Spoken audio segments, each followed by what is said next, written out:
Hello বন্ধুরা, সবাই কেমন আছো? সোমান্ত্রিকাস কিচেনের আরও একটা নতুন ভিডিওতে সবাইকে স্বাগত। আমি ঋত্বিকা চলে এসেছি আজকে সম্পূর্ণ অন্যরকম আরও একটা রেসিপি নিয়ে।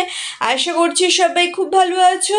আজকে যে কোনো অনুষ্ঠান স্পেশাল এরকম একটা সুন্দর কিউট কেক, তার সাথে এরকম একদম দোকান বা রেস্টুরেন্টের স্টাইলের ডেকোরেশন তোমাদের জন্য নিয়ে চলে এসেছি। তো শুরু করছি আজকে ভিডিওটা, বেশি না কথা বলে। এরকম একটা বাটার পেপার যে কোনো কেক টিনের মধ্যে লাগিয়ে নিতে পারো তোমরা, গোলের বদলে অন্য কোনো শেপ করতে পারো। আমি জাস্ট হালকা অয়েল ব্রাশ করে আর বাটার পেপার লাগিয়ে নিয়েছি। এরপর আমি যে ইনস্ট্যান্ট কেক ব্যাটার মানে পাউডার পাওয়া যায় সেটা ব্যবহার করেছি। এখানে যে বর্ডার লাইন দেওয়া রয়েছে 120 ml এর, সমস্ত মেজারিং করবার জন্য এটা দেওয়া রয়েছে। আমি এখানে প্যাকেটটা কেটে পুরো মিক্সচারটা ঢেলে নিচ্ছি। এটা পিওর ভেজ একটা কেক বানাচ্ছি, তোমরা চাইলে এর মধ্যে ডিম ভেঙে দিয়ে দিতে পারো, সেক্ষেত্রে এটা একদমই তোমাদের চয়েস হবে। আমি এখানে যে বাটার মেল্ট করে রেখেছিলাম বাটার দিয়ে দিচ্ছি। বাটার ভালোভাবে দিয়ে এটাকে আমি জাস্ট হালকা করে মিশিয়ে নিচ্ছি। এরপর আমি দুধ দিয়ে যে ব্যাটারটা রেডি করব, সেটা পুরোটাই দুধ দিয়ে ব্যাটারটা রেডি করব। আমি জাস্ট মিক্সচারটার মধ্যে হালকা করে দুধ অল্প অল্প করে অ্যাড করছি আর এটাকে ভালোভাবে মেল্ট করছি। এটা তোমরা হাতে করে মেল্ট করতে পারো, বা তোমরা এখানে যে ব্লেন্ডার আছে ইলেকট্রিক ব্লেন্ডার সেটা ব্যবহার করতে পারো। যত এটা ফ্লাফি হবে কেকটা তোমাদের তত স্পঞ্জ হবে। স্পঞ্জ একটা যে সফটনেস থাকবে সেটাও বজায় থাকবে।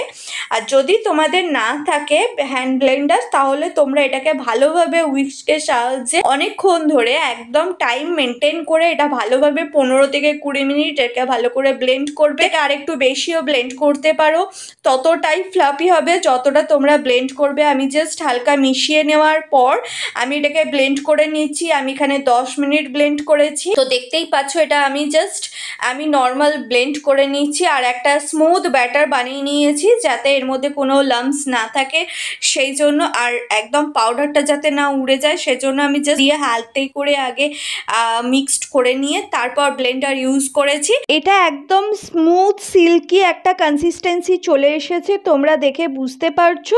এবার কেক টিনের মধ্যে এটাকে আমি ঢেলে নিচ্ছি। কেক টিনে ঢেলে নেওয়ার পর জাস্ট আমি হালকা একটু ট্যাপ করে নেব। আর আমি অন্যদিকে গরম জল বসিয়ে দিয়েছিলাম এর মধ্যে এটা ব্লেন্ড করার সময়, তো গরম জলটা আগের থেকেই বসিয়ে নেবে যাতে একটা গরম জলটা একটু ফুটে যায়। তো এর মধ্যে আমি একটা জাস্ট স্ট্যান্ড বসিয়ে দিলাম, তার মধ্যে কেকটা দিয়ে দিয়েছি। যে কোনো স্ট্যান্ড এখানে অবশ্যই দেওয়া প্রয়োজন আছে, তা না হলে কিন্তু ডিরেক্ট একদম কেকের নিচটা বসে যাবে। তো একটা স্ট্যান্ড দিয়ে তারপরে আমি এইভাবে যে কাঁচের গ্লাসটা সেটা ঢেকে দিয়েছিলাম। এটা 20 মিনিট টাইম লেগেছে কেকটা পুরোটা হতে। আমি একটা কাঁটা চামচের মধ্যে তোমাদের দেখিয়ে দিচ্ছি যে কোনোভাবেই এটা একদম কোনো অংশ উঠে আসেনি, একদম রেডি হয়ে গেছে। এটাকে আমি 1 থেকে 2 ঘন্টা রেস্টে রেখে ঠান্ডা করে নিয়েছিলাম, তারপর কেকটাকে বার করে নিচ্ছি। কেকটা একদম নর্মাল টেম্পারেচারে চলে এসেছে। এরপর যে বাটার পেপারটা আমি তুলে নিলাম, আর তোমরা দেখতেই পাচ্ছ যে একদম স্মুথ আর স্পঞ্জি হয়েছে। তোমরা এরকমভাবে অবশ্যই একবার বাড়িতে ট্রাই করো, আর এরকমভাবে রেস্টুরেন্টের মতন ডেকোরেশন করে অবশ্যই বাড়ির সবাই মিলে এনজয় করো এরকম একটা সুন্দর কেক বানিয়ে। এবার আমি যে কোনো একটা হোয়াইট প্লেট নিয়ে তার মধ্যে এক সাইডে আমি টিস্যু পেপার দিয়ে দিয়েছি যাতে এই সাইডে কোকো পাউডারটা না যায়। এনারের ওপরে আমি কোকো পাউডার নিয়ে আমি এটাকে ভালোভাবে ছড়িয়ে দিচ্ছি, একদম স্মুথলি ইভেন একটা হয়েছে। এরপর যে কেকটা আমি কেটে নিয়েছিলাম একটা বাটির সাহায্যে ছোট্ট করে, সেই কেকটাকে আমি আবার কিছুটা কোকো পাউডার আর চকলেট আমি মেল্ট করেছি।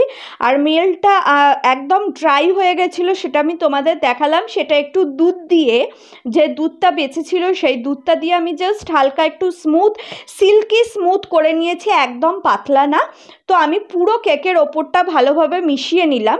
আমি একদম লিকুইড করে নিয়ে কেকের ওপরে দিইনি, জাস্ট আমি স্মুথ একটা সিল্কি কনসিস্টেন্সি ওর ওপরে ভালোভাবে আমি কভার করে কোট করে দিয়েছি।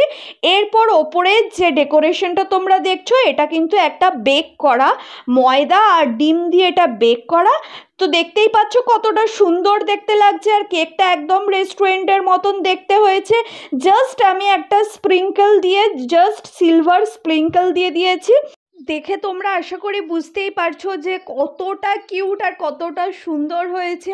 একদম রেস্টুরেন্টে যেরকম ধরনের ডেকোরেশন করা হয় সেই ধরনের একটা ক্লাসিক ডেকোরেশন। ভিডিওটা যদি তোমাদের ভালো লেগে থাকে অবশ্যই শেয়ার করে দিও, সাথে কমেন্ট করে জানিও কেমন লেগেছে। সাবস্ক্রাইব করে আমার পাশে থেকেও। দেখা হবে পরবর্তী ভিডিওতে। Have a good luck.